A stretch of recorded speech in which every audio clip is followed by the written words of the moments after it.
Welcome to the Future of Applications for AI for Large Enterprises, presented by Forbes Insights and moderated by Frank Kovacs. Frank's been a technology executive for over 30 years, leading major transformations across Fortune 100 companies. And since 2007, Frank has dedicated his efforts to specifically pursuing and leading digital transformations and technologies. Welcome back, Frank. Thanks, Steve. So this theme, number 2, which digital technologies are having the largest benefits to ROI and why? Tell me about this question. Well, right now, digital technologies are being adopted and they're maturing at different rates of pace of change. And due to that, we wanted to look across them holistically and really see where the major benefits are coming from. And when you talk about benefits, you're talking specifically about ROI, right?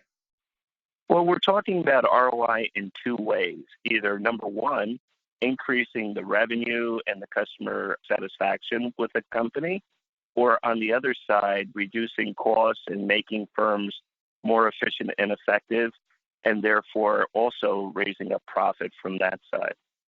Very good. You assembled a fantastic panel to have this conversation, and in your executive summary, looks like AI came out as the big star. Yes, AI has been really coming into its own in a number of different ways, from big data to providing much greater insight into the businesses. However, as our panelists pointed out, there are certain areas where the laws that are governing these different verticals are actually holding back the digital disruption. The energy sector would be a great example. Also, we're looking at the way firms are doing business and developing high potential candidates for AI. And it's not always easy to get the program off the ground, to get the people indoctrinated to the new technologies. So that also is one of the stumbling blocks getting to the ROI. The next point on big data, proper data mining, deduping, cleansing of the data, and strategically knowing what data to store and the most economical way of storing that data are all things that have to be well thought through, and the data has to be normalized in order to be able to draw those insights that the people are seeking.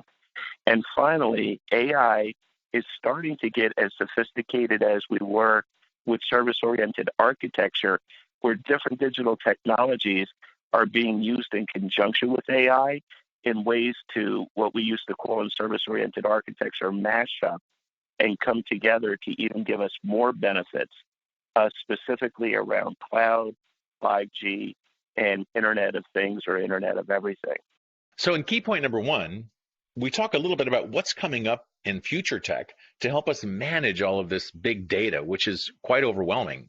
Yes, in future tech, what we were looking at is both Jacob's and Robert's contributions.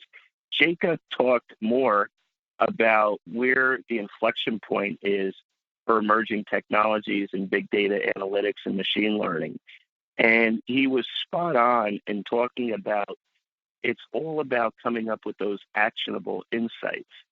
Robert talked about it more from what we talked about in the executive summary, that there's 9 interconnected shifts that are going on in the digital world.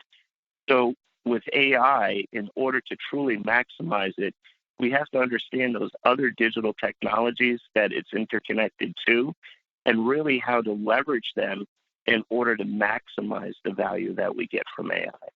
So should I take from all that AI at this point is offering the best ROI?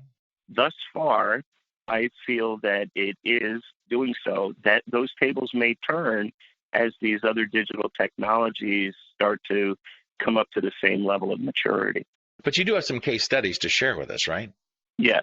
The use case that I wanted to speak to here was around Internet of Things, as Patrick had pointed out. We've seen Internet of Things growing by billions and billions of devices.